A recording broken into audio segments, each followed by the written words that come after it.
शालेय शिक्षण मंत्री दादा भुसे आज आपल्या खात्याचा पदभार हा स्वीकारणार आहेत। खाते वाटप जाहीर झाल्यानंतर देखील अद्यापही अनेक मंत्र्यांनी आपला पदभार स्वीकारलेला नव्हता।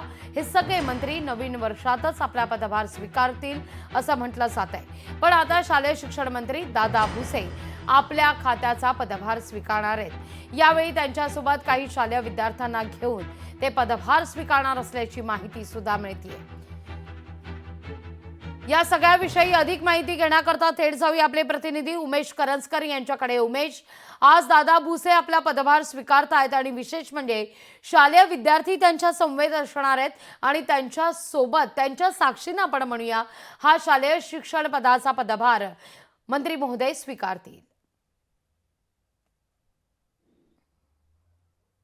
नक्कीच लागवी आज जवळपास 11 ते 12च्या दरम्यान मंत्रालयात आपल्या दालनामध्ये आपल्या पदाचा पदभार जे आहे ते मंत्री दादा भुसे स्वीकारणार। त्यांच्याकडे शालेय शिक्षणाची जबाबदारी आणि याच्यामुळे ते काही शालेय विद्यार्थी आहेत त्या विद्यार्थ्यांच्या समवेत ह्या सगळ्या आपल्या पदाचा पदभार स्वीकारतील आणि आपल्या कामाला सुरुवात करतील। कारण आपण कालपासूनच लोकशाही मराठीने बातमी दाखवली होती की जवळपास 15 मंत्र्यांनी अद्यापही जे आपले पदभार आहे ते स्वीकारलेले नाही। हिवाळी अधिवेशन झाल्यानंतर त्याच सायंकाळी जे ते खाते वाटप झालं होतं आणि जवळपास 33 मंत्री आणि 6 राज्यमंत्र्यांना जे आपल्या खात्याचा भार आहे तो देण्यात आला होता। यापैकी बऱ्याच मंत्र्यांनी पदभार स्वीकारलाय, मात्र जवळपास 15 मंत्र्यांनी अद्यापही आपला पदभार स्वीकारला नव्हता। त्यामध्ये दादा भुसेंचंही नाव होतं। मात्र या बातमीनंतर दादा भुसे यांनी आता आपला पदभार स्वीकारणार असल्याची माहिती जी ती मिळत आहे।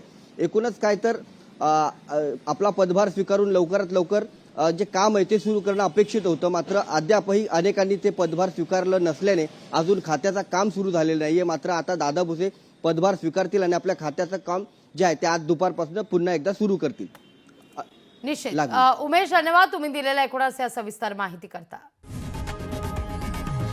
लोकशाही मराठी ऐका, पहा, जागरूक रहा।